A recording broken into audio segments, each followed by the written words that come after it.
Hoodoo plant mamas, get your soul fed and your spirit read. This here ain't no trend. I possess the power from way back when folk were stripped from all of their kin, so they had to find the magic within. Ancestors and gather my herbs, I conjure at my altar. Voodoo plant mama, I manifest growth and I release trauma. Child, we just out here trying to water our plants and mind our business, you know? Everybody ain't from the deep south, man. Everybody can't have culture like us. Hey y'all, and welcome back to the season finale of the award-winning podcast, Hoodoo Plant Mamas. I am your co-host, Lynn Nicole. And I'm Dani B. And today we are joined by KD. Would you like to introduce yourself? Okay, KD Randle, pronouns they, he. I am a small farmer. I live in rural central Mississippi. I am in Tyler County by way of Holmes County. And I am currently just trying to figure out my farm life, my rural life, raising some small herds of livestock, also a market garden, doing a lot of intentional work, going to conferences with the methods that I'm really interested in, which are usually permaculture or like regenerative, organic practices, and meeting other BIPOC land stewards and farmers, growers, herbalists out west, northeast, in the south, and intentionally trying to find a career that kind of complements that, because it's a lot of new curves for me, learning curves for me, in a way that I'm not formally trained as a farmer. So, Well, before we get into some gratitude, let's do a quick check-in. How are you, Leah? I am good. I'm tired. I've been working real hard. I have like a 50-hour work week ahead of me that I'm prepping for. But you know what? I'm making it. I enjoy the work that I'm doing, so like I'm kind of excited, but yeah, I'm holding in there. How about you, Dani? I'm making it. I'm a little tired too. Just been doing a lot work-wise and then trying to do stuff personally, like creatively, and the work is winning, unfortunately. But we gonna figure it out. What about you, Katie? I'm all the way tired. Yeah, this is my first season breaking ground for my garden, and I went real hard between animals and gardening. So I'm definitely with the fall season, sleeping later, going to sleep with the dark, and things like that. The way it's supposed to be. Well, let's get into some gratitude. What are you thankful for today, Katie? I'm grateful for just more developing emotionally and becoming more aware of like just nervous system regulation. Just like, yeah, just getting a lot of clarity around it, and just personal evolution. I'm grateful for that. What about you, Leah? I am going to say I am grateful to be here because I know like a year ago, this is not at all where I thought I would be, but I'm very happy to be here despite that. So I'm grateful to still be here, still kicking it. How about you, Dani? Um, I'm grateful for the trees. Like I got a chance to spend some time outside walking and touching the trees and not tripping and falling like I did last time, you know? And I feel like they wanted me the last time I think I tripped because I was really like not present. I was just walking. Like I was just walking and really dissociated. Next thing you know, boom, like face down. Like it wasn't even, it was literally like my entire body fell. So this time I didn't. I acknowledged the trees. I spoke. I said, hey, thank you. And we had a good time. So I'm thankful for that today. Well, let's get into the show. I've talked before on this podcast about my family's relationships to plants. Like my paternal granddaddy is a farmer, and this is the first year in his adult life that he has not been able to farm because he just had eye surgery. He did not let that stop him from trying. He was still on the tractor right after eye surgery when he was supposed to be. But my maternal grandmother, who I'm named after, she had a flower garden and her house was filled with houseplants. And so that's what my granny told me. And I know for you, your mom grew up on a farm. And so being a farmer is in your blood. And so can you speak on what it means for you to come from and to carry on this lineage? Yeah, my family, both sides, my mother and father, grew up on farms, specifically farms for sustenance. It was a buku of them, and that's how they took care of each other. And it was just a coming wave of like I feel like black rural life of just working the land, being land stewards, uh, waking up in the morning, taking care of animals and livestock, and yeah. And so it's actually been kind of a delayed like process or like legacy. I feel like returning back to this work because y'all know I'm a formerly studied sociology. And so getting to this later in life has been by way of my mother sharing different oral stories that comes up for her just by me being interested in it. Like stuff that I'm like, girl, what this was, when I was like in high school or you know what I'm saying? So it's been a lot of like returning and remembering and just listening to stories from like my elders. Also recognizing when we used to go to like Holmes County and pick up sweet potatoes or check up on elders when we had moved, and recognizing that was a part of like that agriculture like life way, them being in touch where they were from, and so yeah, I think it was something that was delayed, but it's definitely been something that once I like got convicted by like, oh, okay, I'm gonna do this. Like I'm gonna be on the land, I'm gonna be like tending to land, figuring out what's my form of like farming and loving the land. But once I got into it, I haven't stopped and it's been just rolling. So I've been grateful to like return to what feels so like aligned with what kept my people. In the Country Queers podcast, you discussed falling back in love and reclaiming your love of the land and living in a small town. And I was really moved by the way your mother spoke over your life and just like really affirmed the journey. So, in one part of y'all's conversation, she says she's pleased that you've been selected by our ancestors to carry on this great task of being an earth keeper. And then in another part of the conversation, she said, I see a sense of clarity and calmness in your life as you have become answering this calling as a land steward, a keeper of the land, and with farming. This is a big inheritance and responsibility, but like also a gift. But I feel like as a Black person, as a queer person, you also have to hold the contradictions of the land and the ways it's been like historically weaponized against your ancestors, against your living people, and against yourself. In spite of that, or just like alongside that, how did you really come to fall back in love with Mississippi and with the land and sort of gain that sense of calmness and clarity based on like your mother's observation? But like, how did you get to that place? What did it look like, sort of like seeing Mississippi and the land through like a new lens? Oh, that's a full body question.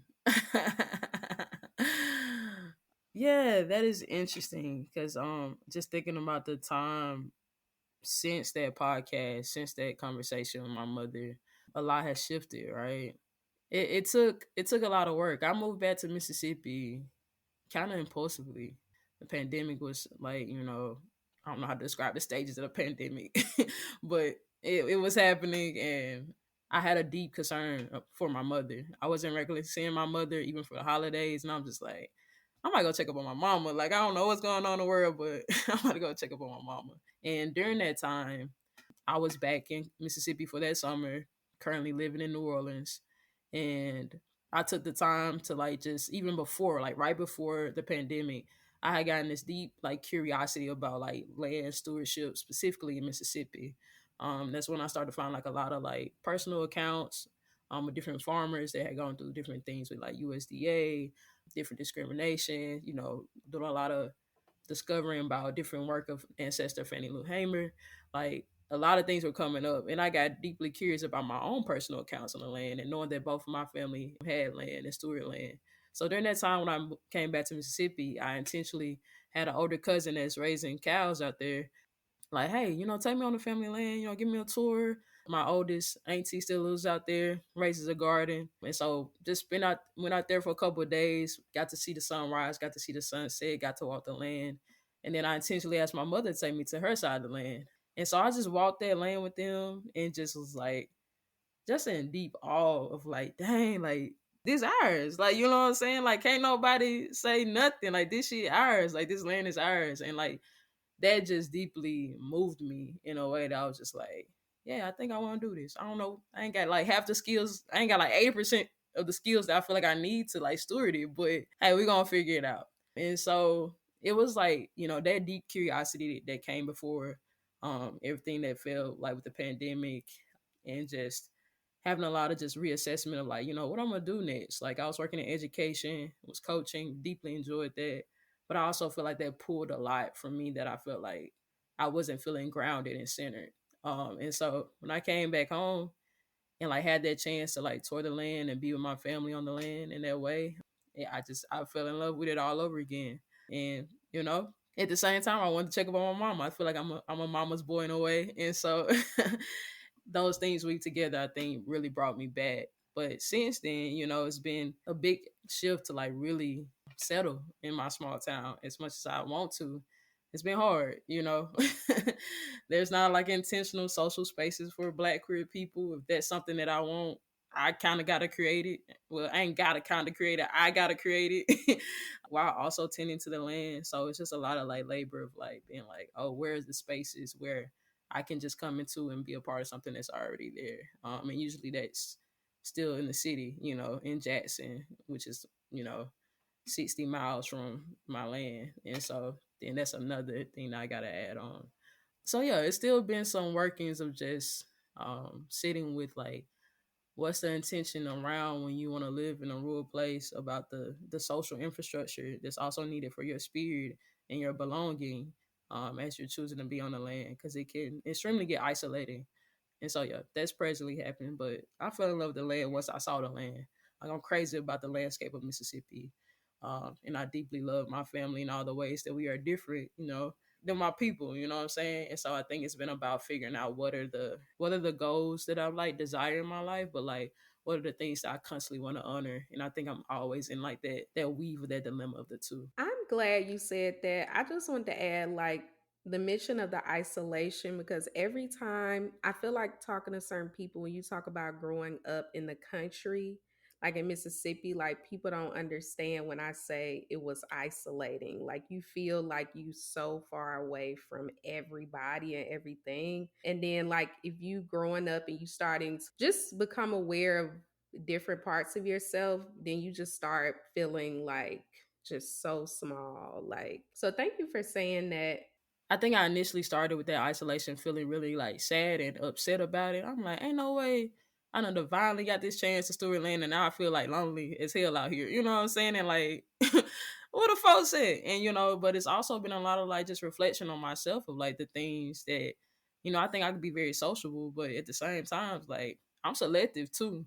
Like, you know, and as a person that has over, you know, the years have come into like my own like personal understanding my transness for myself and my queerness for myself. Like these days, I don't even tell people about my pronouns because I know they don't get it right. Like it's not even something I like choose that battle like with my small town folks.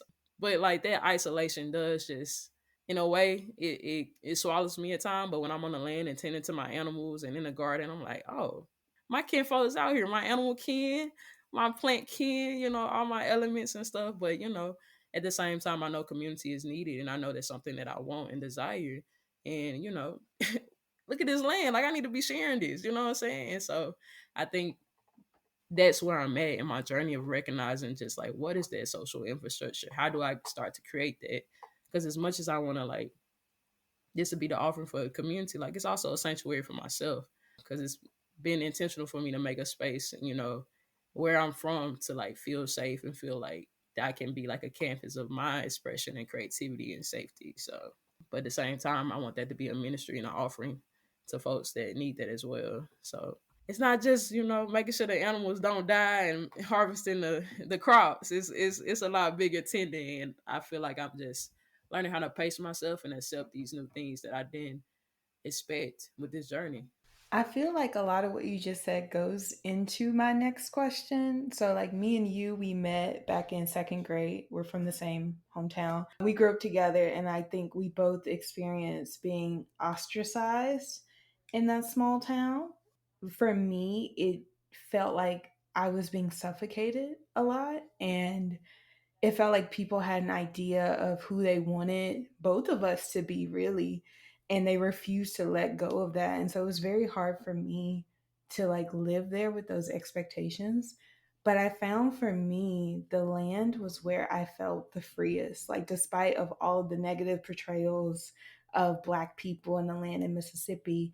All three of us, we have this deep love and appreciation for the land, and it informs our healing and our spiritual practices. So I was wondering if you could speak a little bit more about how being a land steward in Mississippi informs your faith. I appreciate that question, and I definitely resonate with, um, yeah, just always feeling like I was just always sticking out or doing something different in our small town, and people always had these dissertations about my life, and I'm just like, wow, can I just be a young person and explore this and figure it out and develop? um, but yeah, I believe that the land has like it truly has kept me. Like I can feel spirit when I'm out in the land. Like if I'm upset, if I'm feeling like, very discentered or sad, like it's nothing for me to go out there, with my livestock guardian dog Angel and walk the land with the animals and just like look at them and have them like look back at me and like we talk and they like hungry. Like it's just something about that connection and that responsibility of caring for each other, and then also being in the garden tending to the soil, you know transplanting some plants into the ground, working those roots, really being intentional about what's going into the ground, intentionally planting flowers with my crops so I can have the bees and the wasps. Yeah, it's just something about all of that just helps me frame when I feel like I'm by myself. When I like, have heard, you know, in church the scriptures to reground myself and think about spirit. I see it and feel it in all the things that I tend to on the land. It's just amazing how like animals can sense you and like spend time with you and just really ground you. And so yeah, intentionally when the first thing I do when I wake up and say my prayers, I'm going outside. I'm like I need to witness the sun rising. I need to witness the rooster crowing, the sun, the breeze or what season is going on, and I automatically just get a awe come over myself, and yeah, it continues to like direct my faith because I think I've also have struggled with like my relationship with Christianity, being a person that early on was just like, I think I'm a boy. I don't know, like, and not really having a lot of language and understanding around it, and like being honest with my mother around it, and she been like, baby, I don't know what you talking about. Like, and so, yeah, but then seeing how I know specifically my Christian denomination of United Methodists have like gone through their journey with LGBTQ issues and even having a split off in the church of allowing different gay ministers in the pulpit and seeing that they stand beside LGBTQ community, but at the same time, like, what does that mean on a personal count? And very much in the space that I am, and in the small town that I am, like, just because this happened on that grand scheme doesn't mean that I can directly feel that impact where I'm at. And so it's just been taking a lot of, the land and my faith has really has helped me be more secure in who I am and trust that, like, yeah, like I'm able to be loved just the way I am and able to like take up space just the way I am, and nothing, nobody judgments or like discrimination can like break that and shape that and mold me. And so I just have to do a lot of work to lean into that, because I think a lot of times I've let those stories and let people narratives just like move me in ways and been very disassociated from like who I was. I feel like land tending and like farming has helped me really find like my personal ministry, not only for myself but what I feel like I can offer folks. And that's been very much informing and shaping my faith for myself and for how I like just be in relation with folks. As you were talking, you reminded me of another moment in the Country Queers podcast, the conversation with you and your mother.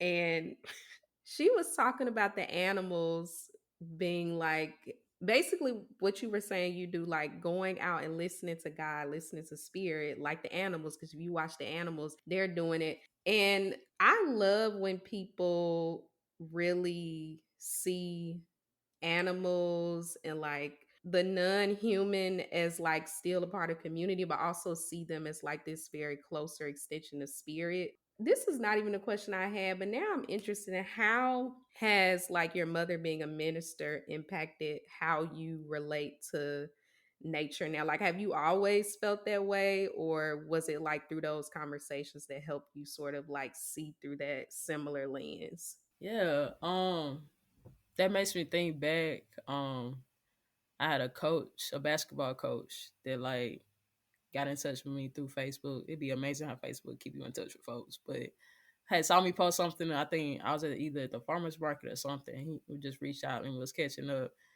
And I was like, yeah, I got a small farm. I'm trying to start, build up, figure it out. And he was like, oh dang, I remember when you was younger, you used to say that you want to do that. And I was like, what?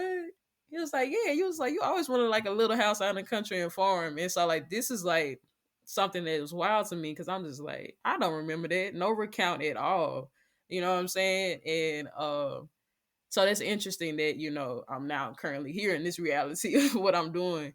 And so I think it has something that's been present for me because I think growing up being an athlete, playing a lot of basketball, like my hooping was done outside. Like if I didn't have a court, I had a goal, but I was on the land in the backyard just chopping it up, developing my skills that way. So it was still like this element of being outside that really grounded me and kept me feeling good and feeling safe. But you ask my uncle who raised cows out in Holmes County, he would call me a city girl because I lived in a small town. I played a lot of ball, and I didn't necessarily know how to I didn't go dirt riding or horse trails or things like that. So I wasn't really in touch with I feel like the things that I'm very directly in touch with now, and I can obviously see and feel the big difference of like a small town and a way more rural life if you're on a farm.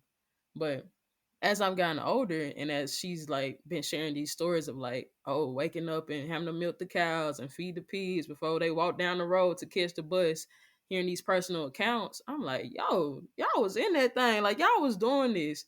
And my mom's the youngest of like 11, I believe. And so she is far off from her siblings. So she was one at the house that really had to do a lot of tending as like older siblings went off to college or moved up north to Chicago. So just hearing these personal accounts, I'm like, man, like this is really informing me in a way I didn't understand. You know what I'm saying? I feel like she used to try to tell us these stories back when me and my sisters like do something. She's like, y'all don't understand how privileged y'all are and what y'all got at this and this. As a kid, they go in the ear. We like them old times. What you talking about? What is you talking about? And child, it is now. Do you hear me? It is very much present and very much just a way of life, And so I know in these different accounts as I've like spent time with her and she like recounts like, oh, how they used to like have to like do this to the pigs or go get the firewood or be out there working with her brothers. And my grandma be like, oh, tell my granddad you turned my girls into boys because they was working so hard. Just all these things that like informed the way they had to like take care of themselves and tend to each other. Yeah, it has really taught me a lot about, okay, like I might be isolated, you know what I'm saying? There's a lot of sacrifice and feeling really young, but like it's a purpose to this. Like I'm able to do when I get these systems down and when I get the efficiency I'm shooting for, I'm gonna be able to really like extend and take care of people. And I think it's that lesson and that witness. I've always seen my mother care for people and my family's care for people that I feel like I'm deeply connected with when it comes to my like land stewardship and what I want to offer. And so, yeah, I think she been informing me a lot. And my like elder auntie Jessie. Like when I tell you she be I found videos of my family at a family reunion on YouTube. And she like going in. I'm like, where did this come from? Like, y'all got documentation that we'd even know. And like she's like on the mic, like, hey, we need to come together on the land more, be the family reunions, like really holding people accountable and like stating it with her chest, like, and it's like footage I didn't even know of. And I'm like, also, who was behind that camera, like documenting this as well? You know what I'm saying? Like the intention behind it. So I think my elders and directly my mother being a minister has helped me a lot and continues to steward my information of how I'm digesting these different experiences on the land. So yeah. Why everybody got an Aunt Jessie? Say, this is a Everybody common got an Aunt old Jessie. name. I swear. Jessie May to be specific. That's my auntie name too, Jessie May. Oh Lord, they was recycling them names, boy. But I get it. So, our last question is pulled from Black Earth Wisdom, which is our guiding text for the season. It's a question that Leah Penniman asked all the interviewees, which is, what is the earth saying to you at this time? Yeah, I'm in a place of a lot of. It's been a rough year in a lot of ways, but also an exciting year. A lot of things have been pruned, and a lot of things have also been growing. And so I don't know. The land keeps telling me. I mean, I feel like the earth just like keeps telling me to like be still. I have this like sense of self when I feel like things are not happening as fast as I want them to happen. Especially when I go as hard as I do and I'm like looking for results. I feel like the earth like reminds me to just be still, like even though I can't see it, even though, it hasn't like came in fruition yet, like it's happening, to be still. And also just like believe like what you want is like able to be your reality. And so yeah, I think just that stillness and like I can really like draw out and like tangibly build the blueprint of what I want my life to look like. Both are capable and possible. Well, thank you so much, KD, for spending time with us today. I think this was like one of our not our first, is this our first episode with like somebody from Mississippi, like another person from Yeah, Mississippi? this is also our first episode where neither of us is in Mississippi. True. Neither of us are in Mississippi, but we all grew up in Mississippi. We Yeah, all that's went to right. the same college. Y'all Mm. grew up. Y'all actually was in the same town going to school. So, yeah, this was like really Being meaningful. traumatized. This was really meaningful and important, and like just being able to uplift a Mississippi farmer. So, yeah, I think we both really enjoyed the conversation and learned a lot. And I know for me, it just gave me a lot to think about family land, because I might have to inherit some, and I've been just so disillusioned. I have been thinking about telling my grandma, girl, give it to somebody else. I don't want it. Like, because I just am like, I don't know if I want to be tethered to a place. But yeah, I think this gave me a lot to think about the importance of that. So, did you have any final thoughts? My final thoughts is just thank you for coming to speak with us this afternoon. We do really appreciate you being here. Appreciate y'all. Thank you. This is a rare occasion. All my Mississippians and Tyler County and Winston County.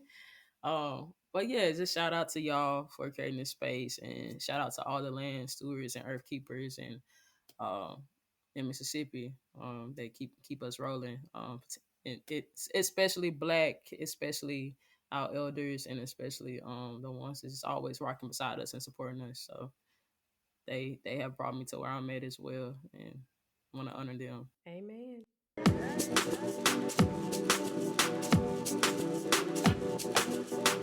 Let's get into some ways you can support the Hoodoo Plant Mamas. One is through our bookshop, where you can buy the books that we discussed on our Writing the Spirit series. We have a Hoodoo Beginner's Guide, Tarot and Oracle decks, as well as our top reading picks. You can also buy Leah's books. Every purchase you make helps support our show. Check us out at bookshop.org/shop/Hoodoo Plant Mamas, or at the link in our show notes. Our Patreon is currently paused, but other ways you can support us include rating and reviewing this podcast on Spotify and Apple Podcasts. Follow us on Instagram at Hoodoo Plant Mamas. You can donate via Cashapp, hashtag Hoodoo Plant Mamas, or our PayPal, hoodooplantmamas@gmail.com. Thank you, April, Andi, and Central Nature for your donations. Let's get back to the show.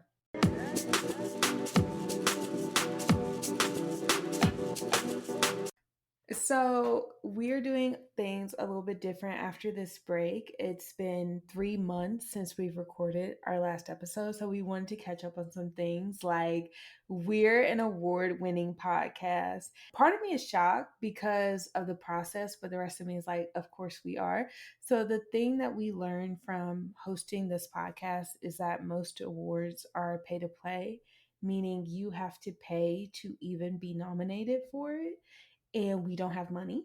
So when Signal contacted us, we told them that like we don't have the money to be able to be nominated for this award, and we ended up entering a scholarship contestants. And when we were finalists, I was like, oh, they're humoring us, right? But to hear we placed gold out of the finalists, I was like, wow, we actually did it. And so, Dani, what was it like for you when you got that news? I was surprised, but I think it was just a reminder that there are people who resonate with our podcast and really value the work that we're trying to do. And so I'm just thankful for the acknowledgement because we do this because it's like something we enjoy. It's an offering we want to provide for our community, and it's a way for us to build community. So, yeah, it was a really sweet thing that happened. I mean, there's been a lot of sweet things this year, but like one of those things of like you put in this time and labor for 5 years and like somebody really saw that and affirmed it. So I agree. And also for me, I had a keynote speech for Wake Forest University. You were there. So thank you everyone who showed up for that. It was incredible for me to be able to talk about mythology and gender and storytelling. And afterwards, I was talking to one of my coworkers about how it's a different experience to lecture on something you're actually good at and experienced in versus something that you're still learning about. So for me, it really felt like a star moment and it was really incredible. And the last thing I kind of want to go over, ever since I have taken this job working in the Oconee National Forest in Georgia, I can't help but to think of this season. And I think for me, like the romanticization of nature kind of goes away once you're in the woods real heavy. And so most of me is no longer awed like every single time I'm outside. But there are days when I'm like walking to work and it's like the way the wind hits the leaves or the way the sun hits the water. And I have to force myself to keep going because I'll be late for work. And I have been late for work because I'll just stop and stare at it because it's so beautiful. And yeah, and when I'm walking over from my coworkers' cabins at night and I look at the stars, I was actually able to pick out a constellation for the first time ever, which was an incredible experience for me. I know people can do it, but when I saw it, I was like, that's a constellation. Oh my God. So I think for me, this has just been like an amazing experience for me all over. you reminded me since I've been living downtown, in downtown Durham. I haven't seen the stars in so long. When I think I see a star, it's like a plane or a helicopter or something, or maybe a UFO because I have theories about what I'm actually seeing. But it's fine. And just living in these boxes, it just reminded me like, I got to get out of these boxes and I got to get out of downtown and I need to be somewhere near the trees because I've never picked out a constellation either. And that sounds really cool and magical. So, yeah, as far as my current relationship with nature, environmentalism, all the things, especially after this season and reading Black Earth Wisdom, I mostly just been writing poetry about the natural world, like this sort of longing love poems, some of them about nature, the trees, some of them about actual love, but it still has this like undertone of like something of the earth. I don't know. I don't know if that makes sense, but I am thinking a lot about my relationship to the earth through the lens of liberation and what that can look like. Sorry, you all, my cat is meowing in the background because she's greedy and she's not hungry because she just ate. But yeah, I've just been thinking about that. My life right now feels like, I don't know, just pretty boring, like just monotony and work focus.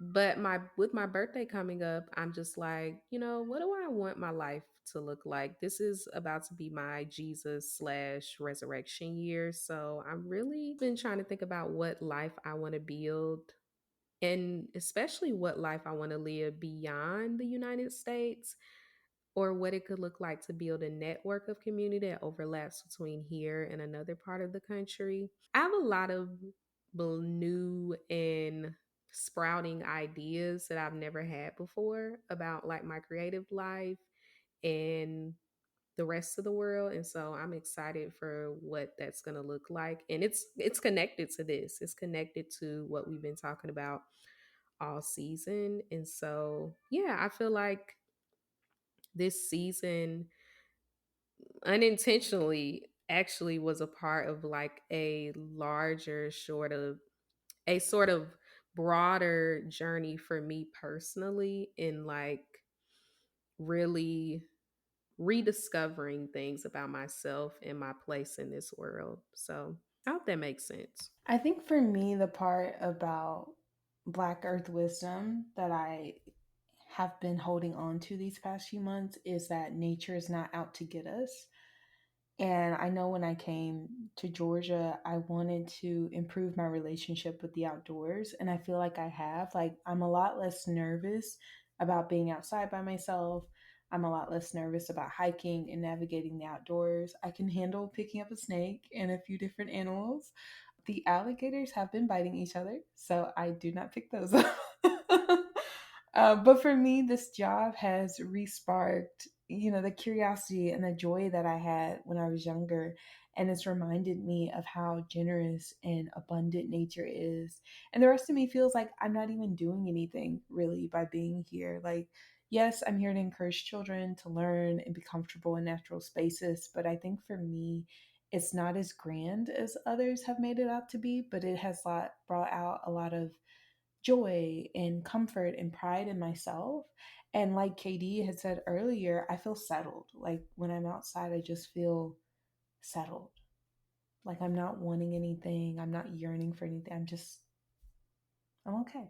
I like that. And I am not settled. I'm longing to be out of these capitalism boxes and somewhere where I can see the stars. Mm, So, they're but hiring. listen, if I can't bring Roxy, I Yeah. can't go. I got to bring my Roxy. Well, I guess that's it for this season. It's been fun. We will see you at some point next year, maybe on YouTube, maybe on here. We'll see. We'll see, but just continue to follow us on social media to stay updated on what we're doing. If you like this show, you can like, rate, and review Hoodoo Plant Mamas on Spotify and Apple Podcasts. If anything from the show resonated with you, make sure to share it with us on social media. You can find us on Instagram at Hoodoo Plant Mamas. And once again, thank you so much for listening. We will see you next season, next year. Bye, Bye. y'all.